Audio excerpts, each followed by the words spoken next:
and, and an adjunct assistant professor in orthopedic surgery at David Griffin School of Medicine at UCLA. Dr. O was born in Nigeria before immigrating to the U.S. at a young age. He attended high school at Deerfield Academy and college at Stanford University, where he also ran track and field, serving as captain of his last 2 seasons and achieving academic All-American recognition. He then earned his MD from the University of Michigan before matching into orthopedic surgery at Yale.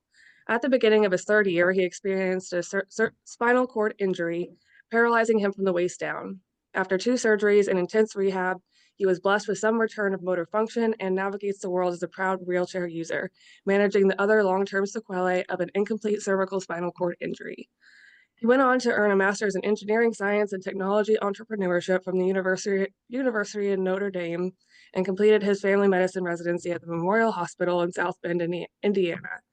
He served on St. Joseph County Board of Health, appointed by then Mayor, past Secretary of Department of Transportation, Pete Buttigieg, was featured on Robin Roberts' Good Morning America series, Thriver Thursday, and has a catchphrase, disabusing disability, hoping to demonstrate that disability does not mean inability.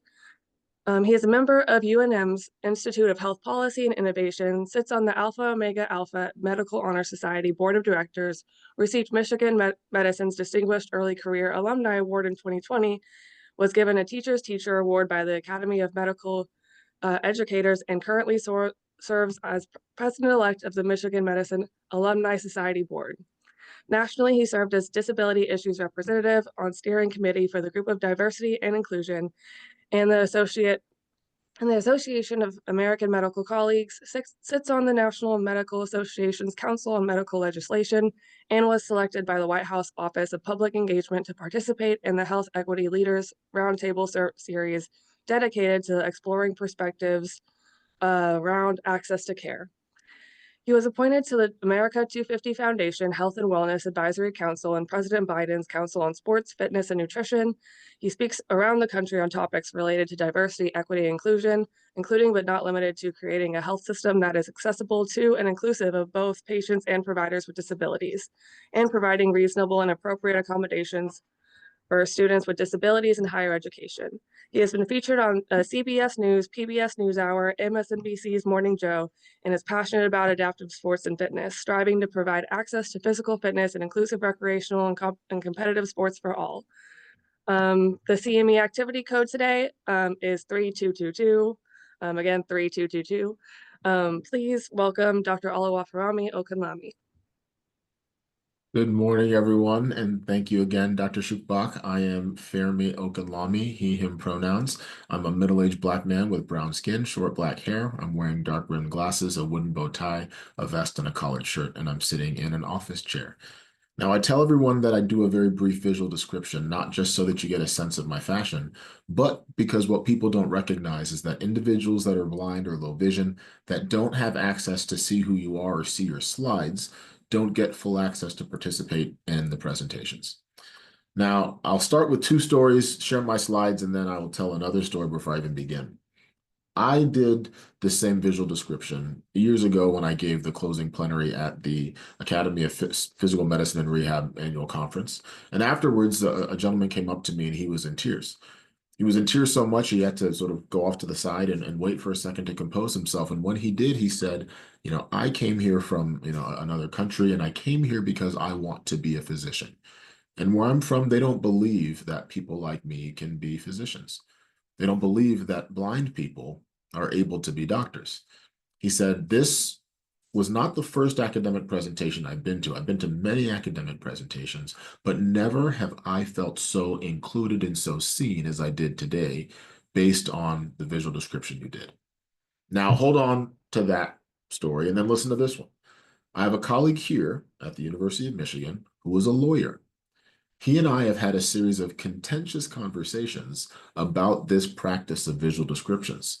So much so that he wrote an article called Putting a Closing to Disclosing the Clothing. Once again, putting a closing to disclosing the clothing. He says that the practice of visual descriptions is actually harmful and damaging. And he said, now listen here, he said, I don't know why you, Dr. O, a sighted individual, will think that me, a blind individual, cares anything about the type of glasses you're wearing or whether you're in a bow tie or not. He said, I think that when we do this, it takes away from the focus of the presentation, it distracts, and it is actually harmful and damaging, and it needs to stop. Now, why did I tell you these two seemingly conflicting conversations or two stories? I told you these two stories because I wanted you to know that when you've met one person with a disability, you've met one person with a disability. So what you're going to hear from me today doesn't mean that this is exactly what you should do whenever you see someone with a disability. Furiously take notes and say, this is how you treat someone with a disability. But what I do hope is that you learn something today that you may not have learned before. You think about access in a way that you may not have thought about it before. And what's most critical is that those of you on this call, that many of you I understand are residents and attending physicians and staff in the department, that you then think about how you can then provide better access for people that you come across every single day. Because this issue of ableism is something that you did not create, and it is not just specific to Oklahoma or your institution or even this country, but it is something that is pervasive across our entire institutions, our country, our world. And the hope is that each of us, however, can do something within our own spheres of influence to then address that. So I will share my slides now.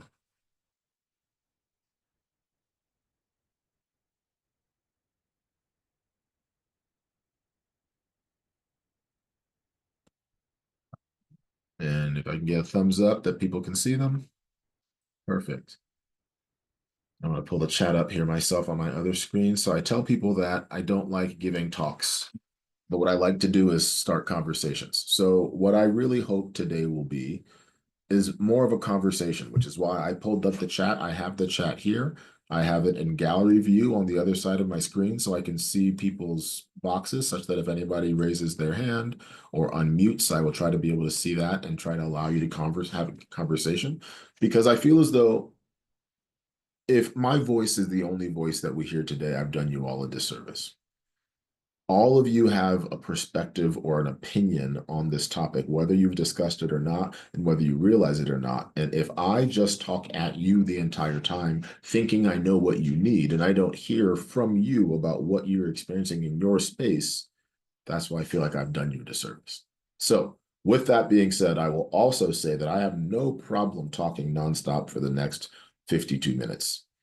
And so if you do not raise your hand, if you don't put something in the chat, if you don't chime in, I will have no problem just continuing going on for the entire time. So please try to interject, put things in the chat. I might ask questions here and there that I want you to answer in the chat. I will not be able to then get to every single one of those answers in there. Some of those times are just things to then make you start to talk and talk to each other. So here is my title slide. As I mentioned, it's Disabusing Disability, trying to demonstrate that disability doesn't mean inability, and just my titles as Dr. Schukbach mentioned earlier.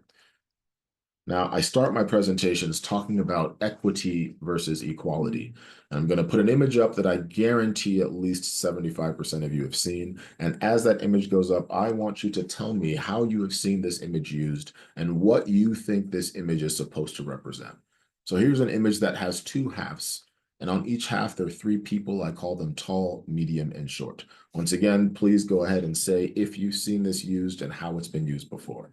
On one side, tall, medium, and short are each standing on one box trying to watch what appears to be a baseball game on the other side of the fence. With that one box, tall and medium can see over the fence and see the game, but short cannot see over the fence and see the game. On that side, it says the word equality. Now, on the other side of the image, it has those same three people, but now the boxes have been moved such that tall is not standing on a box at all. Medium is still standing on their one box, and now short is standing on two boxes. And with those two boxes, short can see the game, medium can see the game, and now tall can also see the game as well. Under that side, it says the word equity. Now, oftentimes this slide is used in presentations of diversity, equity, and inclusion, leadership, and people are trying to show that equity and equality are not the same thing. That equality is giving everyone the same thing, whereas equity is giving people what they need to have access. Now, I'm going to be open and vulnerable with you all this morning because I will say that I've been blessed with the opportunity to give many, many grand rounds over the last several years. And the topic of my presentation is often related to diversity, equity, and inclusion broadly, with disability being a particular thing that I focused on over the past several years. And my vulnerability is going to come in when I tell you that this is my first grand rounds of 2025. And I'm going to pause. Dawn says, I can't help but notice that they still are on the outside of the fence and not in the stands.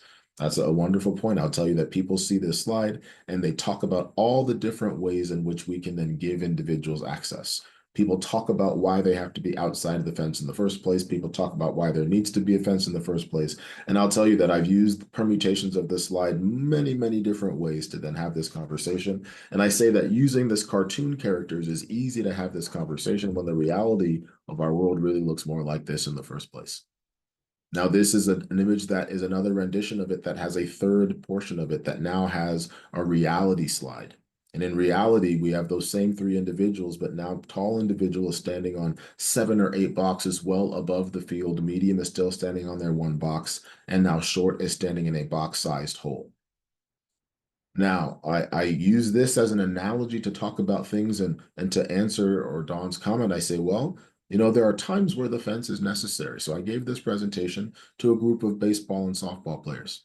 And they said, you know what? The fence is not actually there to keep people out. The fence is there because a home run is a critical portion of our game, and we have to hit the ball over the fence in order to get a home run. And we love doing so, and our fans love seeing that. And so if we don't have something like that, we don't have a critical component to our game. But if we knew that there were people on the other side of the fence that wanted to watch our game, we could have a chain link fence, we could have a plexiglass wall, we could come up with some way to then allow those on one side of the fence and those on the other side of the fence to be able to both have access, to both be able to understand what is needed on either side of the fence, but what that relies on us seeing people on the other side of the fence, recognizing people on the other side of the fence, and communicating with people on the other side of the fence. Now, I say that, pun intended, very directly. And I say that because as I was about to talk about my vulnerability, I'm going to say my vulnerability because as this is the first talk I've given in 2025, it is the first talk that I'm actually nervous about giving. I've talked in very, very contentious situations for many, many years. I have said things in places where I know that many of the people in the audience did not think that the information that I was sharing was relevant or valuable or important in the first place. But right now, and I will be clear in that this is not a statement about party, it's a statement about politics. I am in a place where I don't know that I will even have a role in the near future. The leadership of my institution called an emergency meeting that I will have today at 12 to talk about some of the executive orders and how they may impact the work that we do. I don't know what that means. And I'm saying this not because I want to then derail this conversation, but it is impossible for me to have a conversation about diversity, equity, and inclusion, about disability, without acknowledging the space and time in which we're in right now. And all of you will be interacting with patients, with other providers, with family, with friends, with individuals who are living in that same exact space. And it is not something that we are able to ignore in terms of what we do every day. It doesn't mean that we have to then distract from what we are going to do, which is providing care every single day. But it means that we have to be cognizant of the impacts that that is going to have and that is already having on the people that we're going to serve. So for me, as I said, I just am being vulnerable and sharing that I'm going to talk the way that I always talk. I'm going to say the things that I always say. But I paused before giving this presentation this morning and I questioned whether I was going to truly be able to do it in the way that I always do. I questioned whether I was going to feel comfortable speaking truth to power in the way that I always do, because I have no idea what is going to come in the coming hours, days, weeks, or months. So that is just my bit of vulnerability. Now, I will tell you, When I show these slides, the difficult part of it is that many people talk about having seen this and talking about how equity and equality are not the same. And, many people say something like what Dawn brought up in terms of why does there need to be a fence? And people talk about the problem with the fence and these boxes and how we need to give the boxes to the people that need it. But what I'll tell you is that there was one time, and years ago when this happened, I feel like it surprised many people. It surprised me a little bit. But right now, it doesn't surprise me as much that someone said this because I'm seeing people say things similar to this, even more openly. But one of people said, why don't those, and it said, insert racial slur here, buy tickets like everyone else and watch the game from the inside?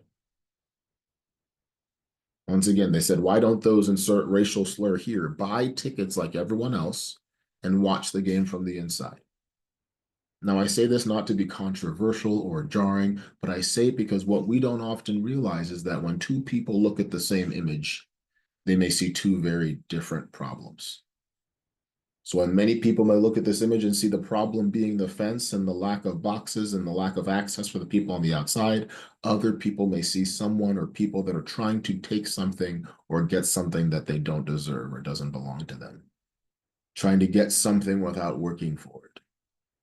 And therefore, this as an analogy for what happens in our real world, the cartoon characters and boxes are an easy way to talk about what happens in boardrooms and programs and institutions every single day. Do we actively talk about the reasons why people are not trying to work towards solutions? Or do we think that we're all seeing the same problem, but then trying to find different ways to solve it? We are not always trying to fix the same problem. And some people will be vocal about how they do not want others to have access, but others will not be vocal about it and they just will not choose to provide it. And so what I ask in this question is I say, when you look at equity and equality, while this is just an example or an analogy, how many boxes did it take to achieve equality versus how many boxes it took to achieve equity? The same number of boxes.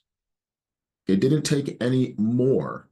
It just took a reallocation of the resources to then distribute them where the greatest need was. Now, the question that often comes up is people say, well, why did that tall individual have to give up their box for the short individual? And then people look at reality and they say, well, if that individual worked so hard for all of those boxes, why is it their responsibility to provide the boxes for that short individual? And then they even say, well, I don't know what that short individual did to dig themselves into the box sized hole that they're in, but that is not my fault that they are there. Now, the hope is that in healthcare, that we all look at this and we think if we see this as medicine, it is our responsibility to provide care to tall, medium, and short. It is not our responsibility to judge based on what it was that got tall, medium, or short to the place that they're in. Our goal should be to provide equitable access to care for everyone, regardless of whether they're coming in because they have cancer from smoking or whether they have cancer from a family history of something that had nothing to do with them. We are going to care for people in the same way, regardless. That is what we have taken an oath to do. And so if we then see a situation in which people are not being given access to the optimal care that they should be providing, the hope should be that we are going to do everything we can to provide that access. Now, I am going to operate on the assumption that that is why we are all in medicine, while knowing that there are some people who don't necessarily think that that is right. Now, I'll say that my focus can no longer be on the people that actively do not think that is right, because I am still optimistic enough to believe that there are enough people that just don't know what they don't know. And I'll tell you a bit more about my own narrative and how I got to where I am doing this work to show you what I didn't know and how I'm doing this work in this way now. That's when I started to live life as I tell people from the other side of the stethoscope. Now, this image here is a collage of my life, which just takes you through some of the things that I've done. I was Born in Nigeria to two physician parents. At first images of me at Stanford University, as Dr. Shukbak said, I ran track and field, was an academic All-American triple jumper. That next image is of me graduating from the University of Michigan Medical School. And those last two images actually are of me graduating. And then the bottom image there is me and my family as I was on my way to Yale to do my orthopedic surgery residency with my pediatric intensive care mother, my neonatal intensive care father, my grandparents that both have doctorate degrees, my sister who's a lawyer, saying this not to pat myself or my family on the back, but that education was told to me as something that would never be able to be taken from me. My parents and my family said that regardless of what it is that happens throughout the rest of my life, that my education was something that was going to give me access. Now, if you will bear with me, I'm going to show you a brief film or a teaser to a film that tells you a bit more about my life in a way that I couldn't do it myself. So if you would just watch this for a few minutes, and afterwards, I'm going to ask you all why you think I showed this particular clip and what it is that you take from it. So as you're watching, please think about these two questions, why you think that I'm showing this to you and what I expect you to take from it. Come on, keep that energy. Keep that energy high. Get this. Try to get it on your own. 225? 225. Try to get on your own. All my life, we knew something big was going to happen. Let's do it. Come on. Come on. Come on. I wanted to have an impact in the world. Lock it in. Ah. Ah. I thought that I knew where that impact was coming from. Come on, everything's tight. You got this. Bring it up. Come on. And then I jumped into a swimming pool and I broke my neck. It's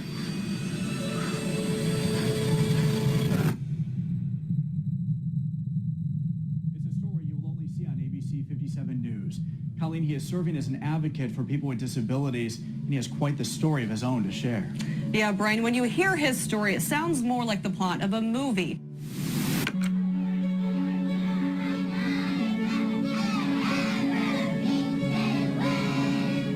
We moved from Lagos, Nigeria to the United States to specialize in medicine. Femi, my husband, was a neonatologist, and I was working as a pediatric intensivist. We were excited and just had hope for the fact that we were beginning something special. Oh, this is too much. Gosh.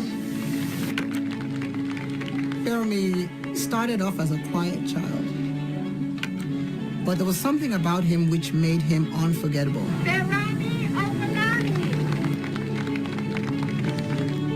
He was also a competitive child. If there was ever a chance that you said, oh, you're not likely to be able to do that, that just fired him up. Ferranmi, Okanlami. Okanlami was the perfect student, the perfect athlete, and had dreams at a very early age of becoming a doctor.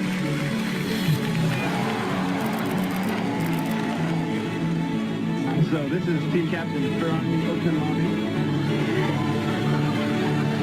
Is there a reason you wear blackout mirror shades? I like to walk by people and make sure that they can see themselves in me, because I want everyone to be able to find a little piece of themselves in Ferranmi Okanlami.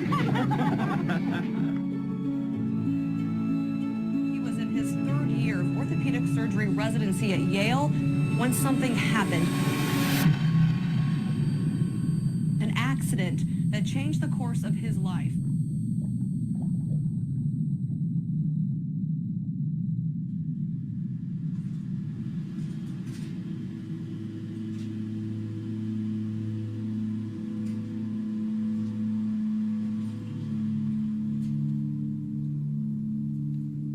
For us as parents,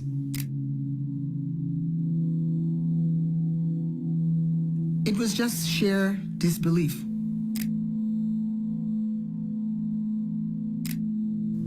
he moved nothing below the waist. I thought, oh my God.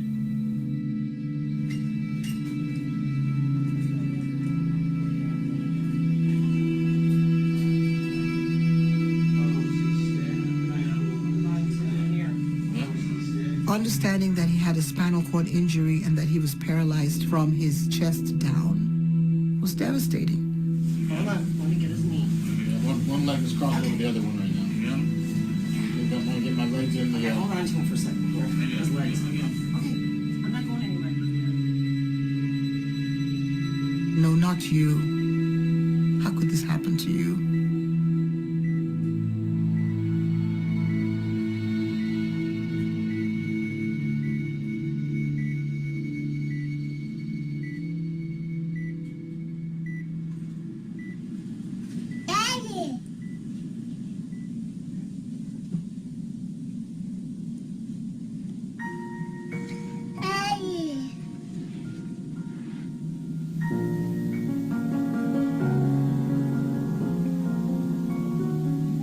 I know that Fermi worried about how well he would be able to be a father for a young boy.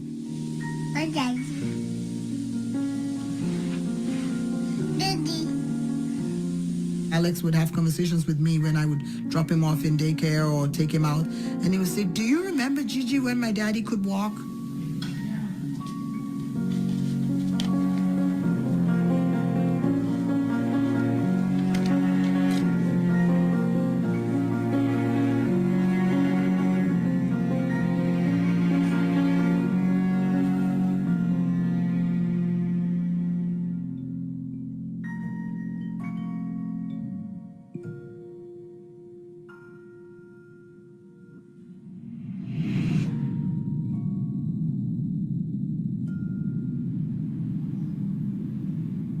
There is no way for you to know what your life will look like 10 years down the road.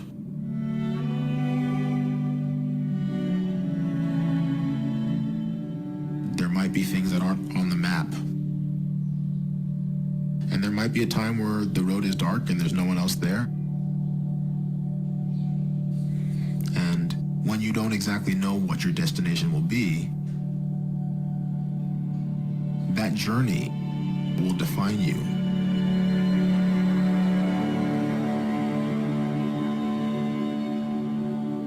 Believe in yourself, even when you think no one else does.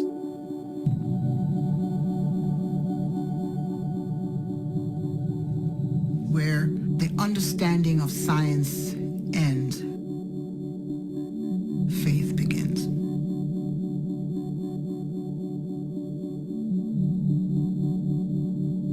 Faith is your belief in things that are not yet seen.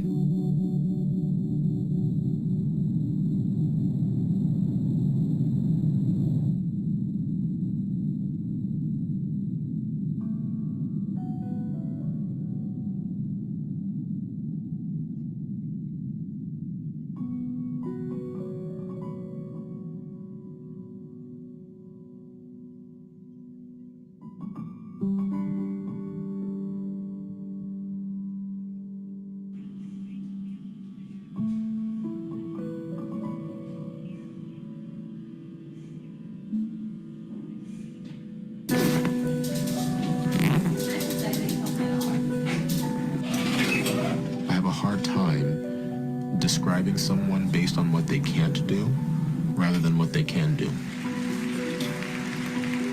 Good morning, Jesus Embassy. My name is Oluwaferanmi Okanlami. Just because someone can't walk doesn't mean that they do less or are less able than someone that can. They may do much, much, much more than an individual that can walk.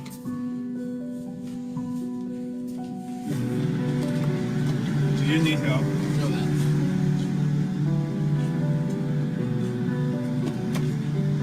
You're tired. We can never lose our faith, even though there may be times that we feel we are unable. even though society may even describe us as disabled. You'll never get to crawl unless you think you can run.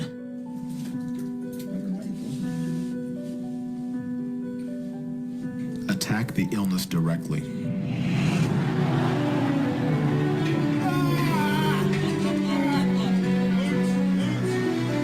Rather than being defeated by it, the sufferers choose to accept it and use it to their benefit. We're helping Dad out today. The end of the journey is unknown, but regardless, the story is defined by the fact that something will be gained by the illness experience.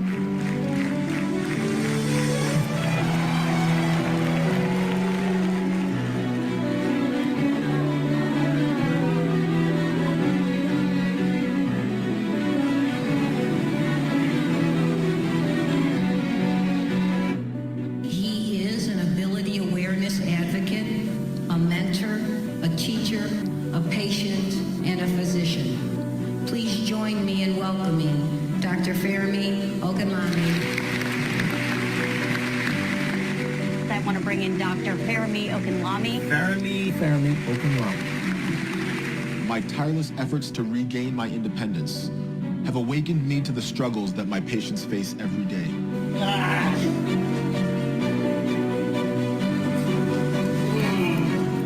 My experience has given me a mission to disabuse disability, to prove that disability does not mean inability.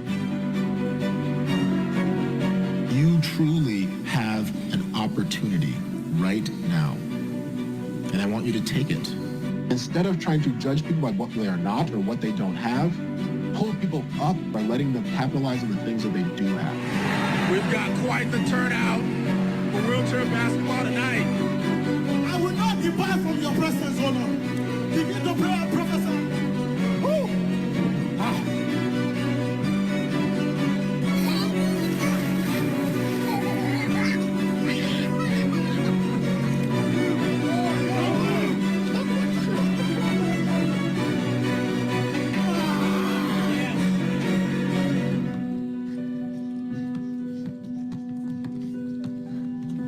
It's difficult to rewrite how your life is lived.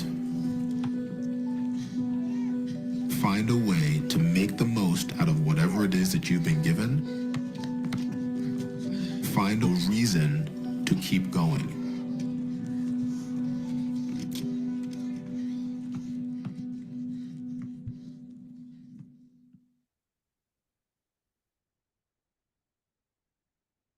So thank you for bearing with me and watching that. Any takers on the questions? Why you think I showed this and what I wanted you to take from it?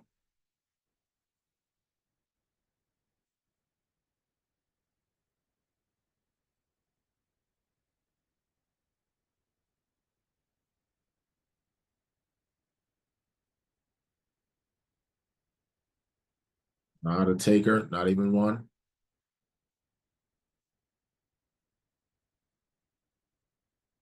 The body is capable of healing with the right support systems and resources, finding strength and opportunity. Now, I'll tell you all, my own take on what that was and why I showed it has changed in time.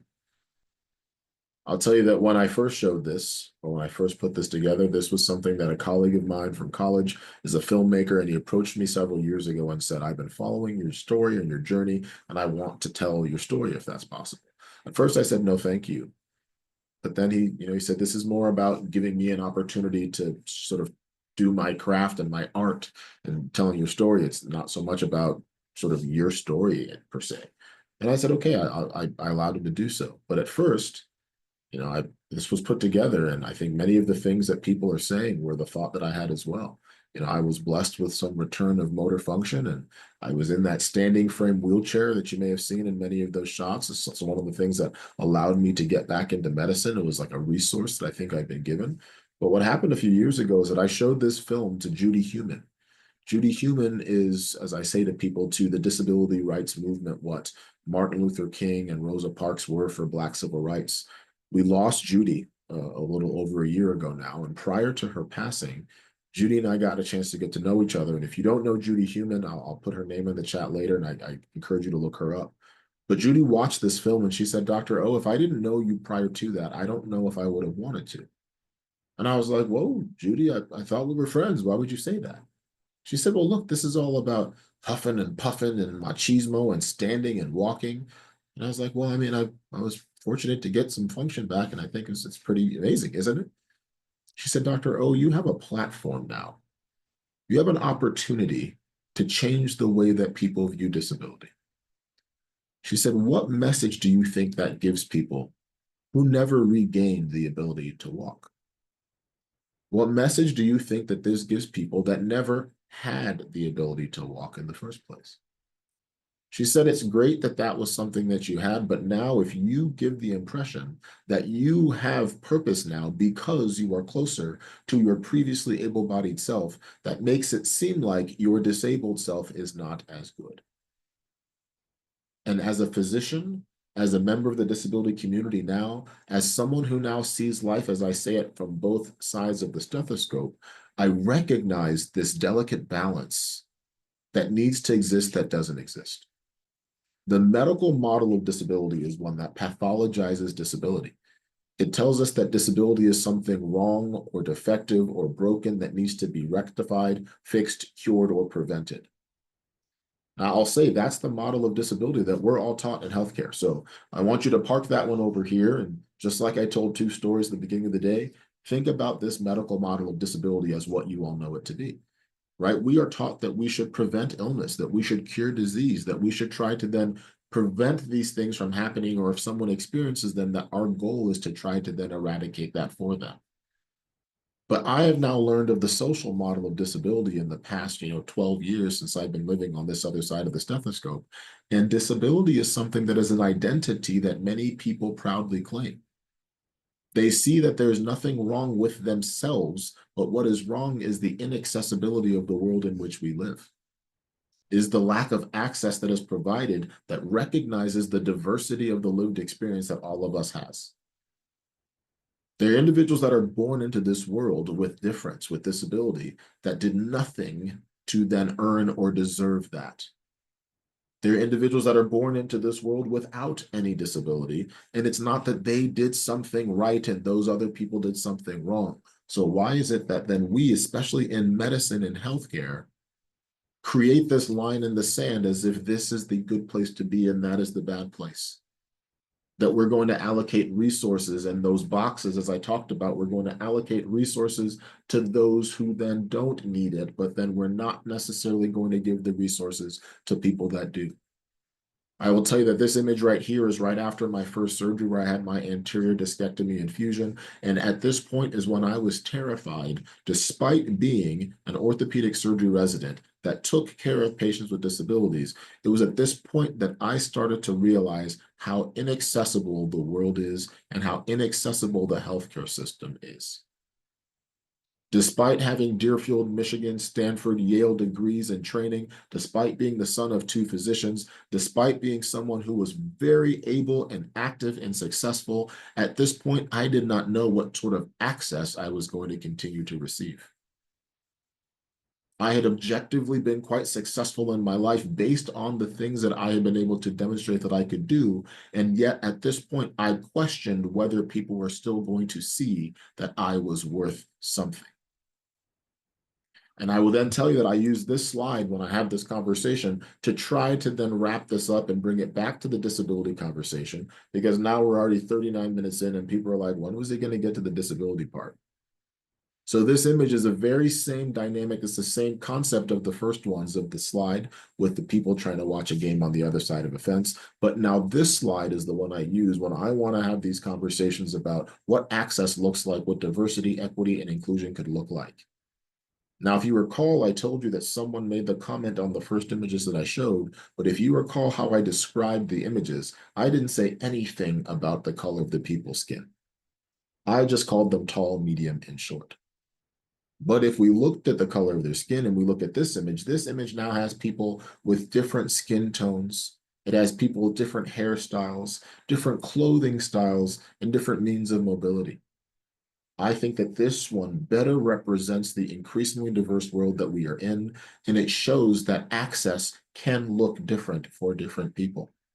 On one side of the image, it still has 3 different people, but it still has 3 boxes, and one of those individuals is a wheelchair user. So I say to people that for me now, as a wheelchair user, no number of boxes that you provide would have given me access to be able to see that game. But if instead you look at the right side of this image and you use some wood to then build a ramp, that ramp will allow me to have access to this game. Now, the question that people have, however, that I bring up is, do we feel as though everyone deserves that access? Because if we feel as though everyone deserves that access, then the question shouldn't be that we can't build a ramp because all we have is boxes. What we need to say is that if someone needs access in a different way, that we will endeavor to then provide that. Now, the thing that comes up is people say, well, Dr. Okanlami, it looks like it takes a whole lot more wood to build that ramp than it does to build those boxes. And we have many, many more people that need boxes than need ramps. So is this an equitable thing to do? Is this something that our resources can take? And I say, well, the first question is, do we even value the people that need the ramp? Because if we do, the argument that I will then make for you is the argument that I make on this slide. This slide now has a cartoon of a school with snow that fell, and there are multiple students trying to get in from the stairs, and then there's one individual who's a wheelchair user trying to get in from the ramp. And the janitor is shoveling the snow off the stairs, and the young man that needs the ramp says, could you please shovel the ramp? And the individual shoveling the snow from the stairs says, all these other kids are waiting to use the stairs. When I get through shoveling them off, then I will clear the ramp for you. And then those of you that are read ahead or that can see this image can then understand what happens afterwards. The kid then says, but if you shovel the ramp, we can all get in. Now, I use this image because we think that providing accommodations, providing access for the disability community is something that is only going to benefit a small population of people. We fail to recognize how creating access for those with the greatest need will then create access for everyone. And I use the phrase that everyone can use the ramp while not everyone can use the stairs. And so how many literal and figurative ramps can we build in our systems and our structures to provide access? It's at this point that I also make a very clear point to say that while I talk about physical disability and I talk about my lived experience with physical disability, not all disabilities are physical, not all disabilities are visible, not all disabilities are apparent, but that does not make those that you cannot see any less important than those that you can. But I think that in having this conversation, we need to start where people can understand it and at least give tangible examples like this. Because I'll tell you, as an individual that works in an institution where our job is to provide access for students with disabilities, the accommodations that we provide are much, much more for the students that have ADHD, anxiety, depression, autism, bipolar, and many fewer accommodations for the students that are wheelchair users. And so the argument that we need to make every day is why providing access to disabled students is not lowering the bar. We have to explain why providing access is not allowing someone who is not good enough to be in a space to then get a role that they don't deserve in the first place. Is that I say if we have a student that is blind and uses Braille, and you can justify the fact that if they're taking a chemistry class, they're going to need us to then convert that chemistry textbook into Braille for them. That is not because of any deficiency in themselves. It is because the access that they need and deserve is to be able to have their educational materials in a way that they can actually utilize them. That person is not any less capable or intelligent than one of their peers who is sighted. It is just that they have access needs that are different. If we can understand Braille or using an ASL interpreter, then there are more sort of nuanced accommodations for the disability community that we need to also understand. But the beautiful part about this in healthcare is that sometimes that access isn't as hard as that. Some of the things that we are still struggling to do look like this again, and I'll tell another story. This was a friend's house that I was invited to go to several years ago, and we all were told that we had to get a COVID test before we entered the house. And this is where they sent us to get the COVID test before we came in. Now, for those of you that can see this slide, it's a slide that has a door at the top of a flight of stairs and a sign that says stop, pass holders and appointments only. And for me, as a wheelchair user, I was not able to access this building. So luckily for me, there was someone else that was going into that house at the same time. They went inside and told them that there was someone outside that needed to get their COVID test. And so they came outside and did the swab for us to go in. Now, after we then got into the friend's house, I show this image here.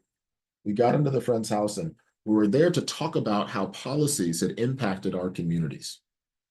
And rather than me talking about the policies that had impacted the community, I told them about my morning. And I said, you know, you all had a policy. You said that in order to enter this house, we had to get a COVID test beforehand. And you sent us to a place that was not accessible.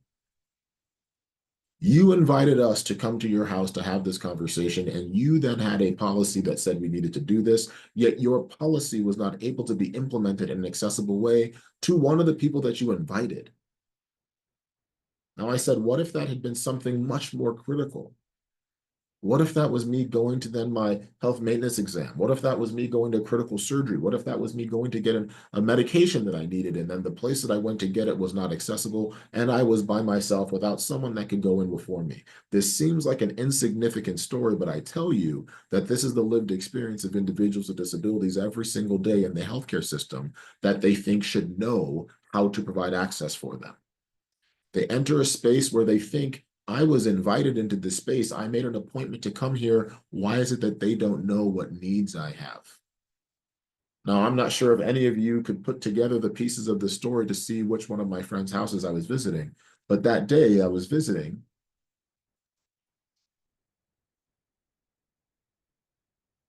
that was the White House.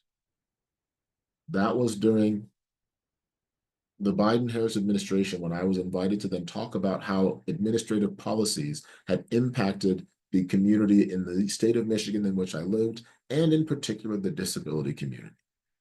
So the irony of the fact was that they knew that I was a wheelchair user coming, yet they still did not recognize the access needs that existed.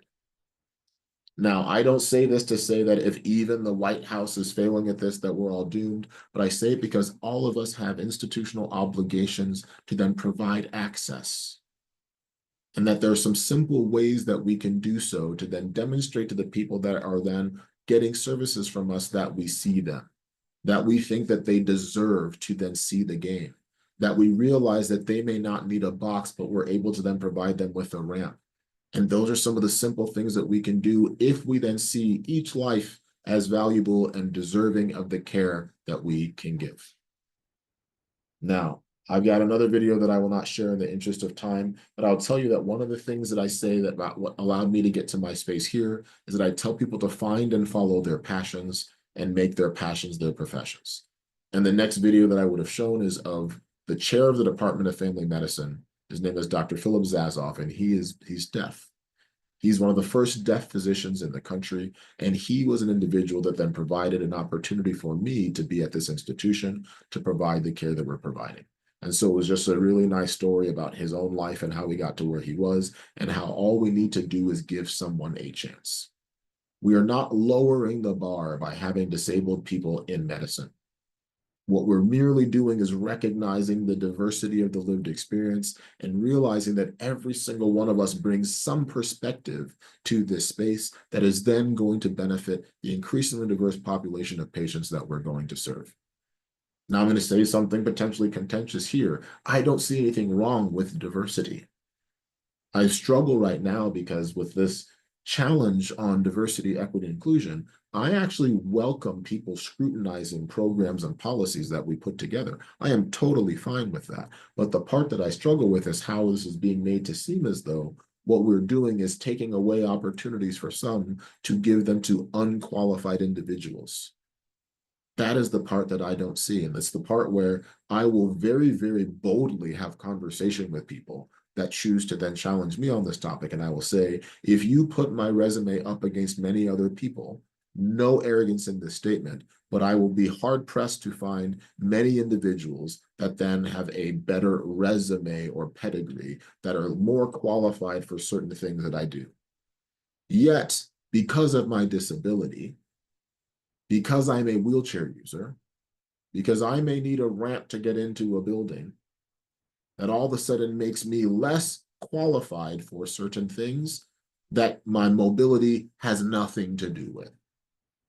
The assumption that because I have a disability, it means inability is something that I have been fighting for years, but I'm saying that right now, the fire that is being put to that is in a much more acute way than it had been before. So I think it is actually increasingly important that we recognize that DE&I is not something that is a buzzword or a catchphrase for something about excluding individuals. That is not the goal. The goal is merely to provide people with access, to recognize that having different experiences provides you with an opportunity to then see life the way other people may see it, to be able to have experiences that then may allow you to then provide support and access and resources for people based on something that you may not have understood yourself. I do not think that there's anything wrong with difference. I think it is when we weaponize difference to make people feel like a certain difference means that one is better than the other. That is what is challenging right now. And I'll repeat what I said in the beginning, that this is not about party to me. This is about politics.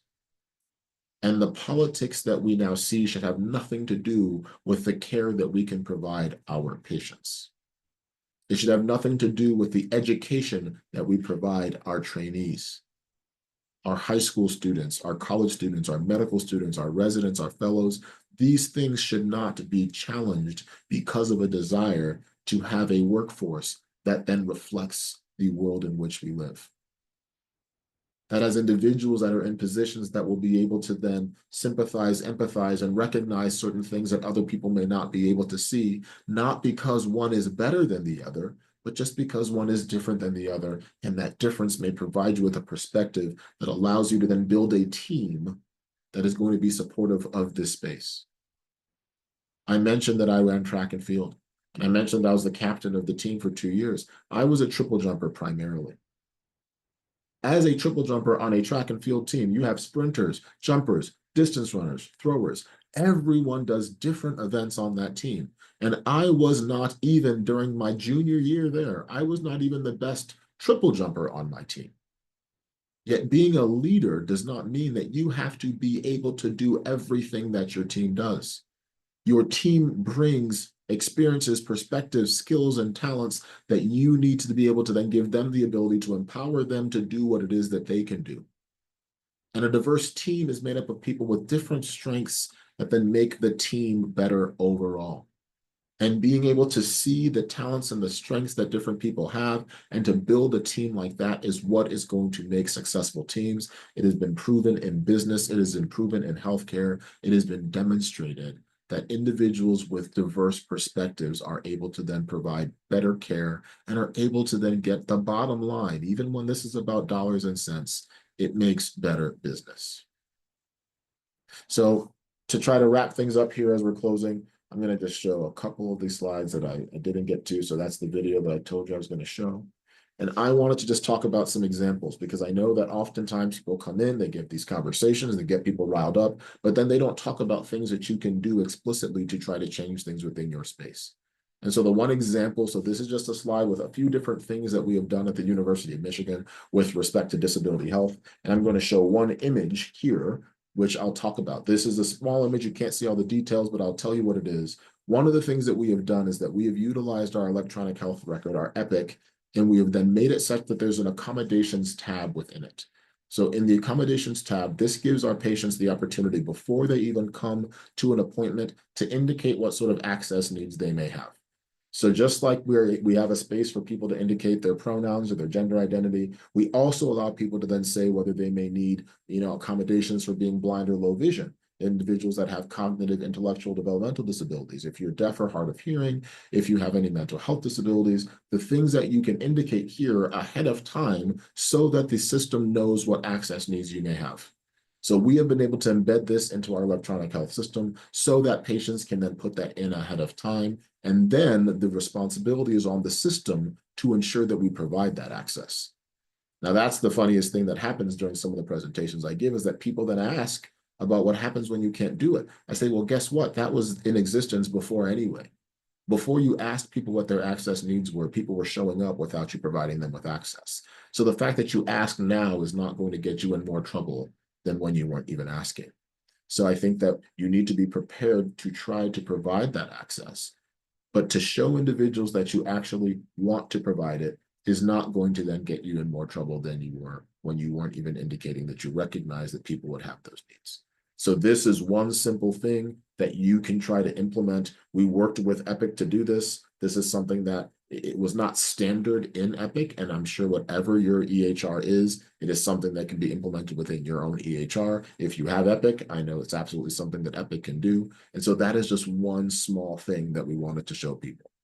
Now, I will end with one shorter video to just talk about one of the things that excites me and the work we do. And it ends with sort of a statement from our president here at the University of Michigan to talk about some of the work that I'm most passionate around in terms of equitable access to sport. So here's a even very short video. Hello, friends and colleagues from across the community. With summer at its peak and the Paris Olympic and Paralympic Games rapidly approaching, it's a great moment to acknowledge the diverse community of individuals living with disabilities who call home. Like a Paralympian competing for gold and representing their country this summer in Paris, we have members of our own disability community who have already and will continue to make incredible contributions to our institution as long as they are given equitable access to do so. Our goal is to say, why not be an institution where student athletes of all abilities have the opportunity to thrive here? And so we've been blessed to start and to grow our adaptive sports and fitness program here. And I know that you're passionate about sports, but I'm wondering if you have the same sort of familiarity with adaptive sport and would be as enthusiastic to support the growing adaptive sports and fitness program here. I would, and I've had a chance to, you probably know, interact with some students that are involved in that. And it's tough enough for me to shoot a basket from the floor, but to shoot a basket from a wheelchair and to move around with a lot of other people on the court is, I think, 10 times harder. And so I've had a chance to interact with the students that are involved and their inspirations, and we should support them. And why not? Why not be the place that creates many generations of Paralympians? Well, that'll be the goal. Go Blue. Go Blue. Appreciate it. Thank you so much, President. Thank you. So I mentioned being an academic All-American athlete, and that was another space in which I saw the fact that we don't provide equitable access to physical fitness and activity for individuals with disabilities. And so one of the things that we have tried to do here at the University of Michigan as well is to then ensure that all athletes with intellectual, developmental, physical disabilities are able to then get access to physical fitness. And so us starting our adaptive sports and fitness program here is just another example of how to make sure we're providing that access, whether you want to be a Paralympic athlete or just an individual that then gets some exercise on the weekend to then maintain your physical health and wellness. That is just another example of things that we can do. So I'll close with this image here. So we were fortunate enough to go to Paris last year. We took 3 athletes and 1 coach that competed in the Paralympic Games, came home with 1 silver medal and a lot of great stories. And so this image is just there underneath the Eiffel Tower and then the Arc de Triomphe. And just wanted to thank you all for the opportunity. Wanted to remind you that disability doesn't mean inability, and that we can then build many, many more literal and figurative ramps to then give people access. I tell people that the past may not be your fault, but that the future will be. So what is it that we can do to then make someone's tomorrow better than their yesterday? And hopefully, this conversation that I just had with myself is just an example of ways that all of you can look towards ways of being able to provide more equitable access to the disability community, recognizing that individuals with disabilities are everywhere. We're already in medicine, we're in healthcare. Just because people don't disclose their disabilities to you, just because you don't see their disability, just because their disability does not mean that they need a ramp or an ASL interpreter or Braille, doesn't mean their disability is any less important or prominent in their life. And that is the reason why we need to make sure that we recognize that disability is just another aspect of the lived experience that we all have. And providing equitable access should not be something that is a contentious conversation, because we provide access for so many people. There's a story I didn't tell that Haben Girma has used, and we now use it together. Haben Girma, Habengirma. You should look her up. She went to a cafeteria to have lunch, and she is deafblind. So she is a deafblind woman, and her book is about Haben, the deafblind woman that conquered Harvard Law. And she went to this cafeteria, and they didn't have a menu for her. And she says, you know, I'm sure that you have tables and chairs in this room. And they said, of course we have chairs, and people need to sit in the cafeteria to eat. She said, well, you know, chairs are an accommodation for individuals that aren't wheelchair users.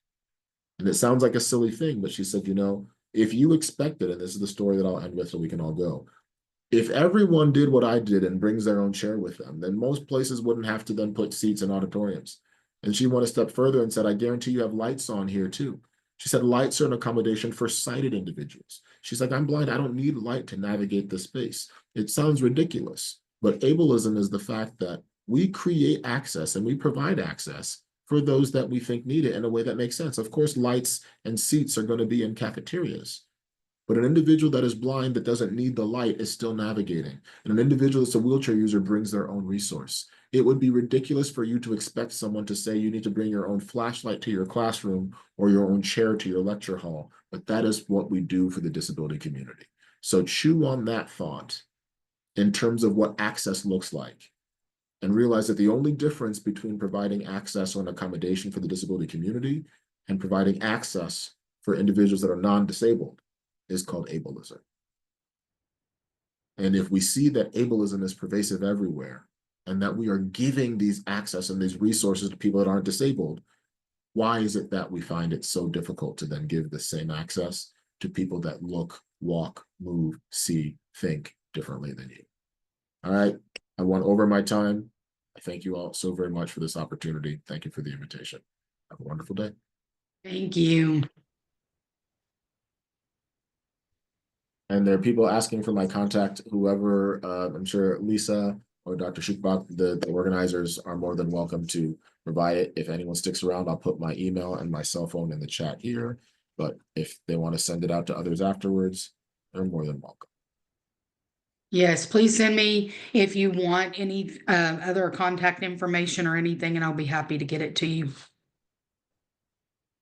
And I want to shout out Dr. Natasha Bray, who is a friend and colleague, who I thank for the nod for this invitation. So good to see you, Dr. Bray. Take care, my friend. Thank you. Thanks for joining. Drive safely.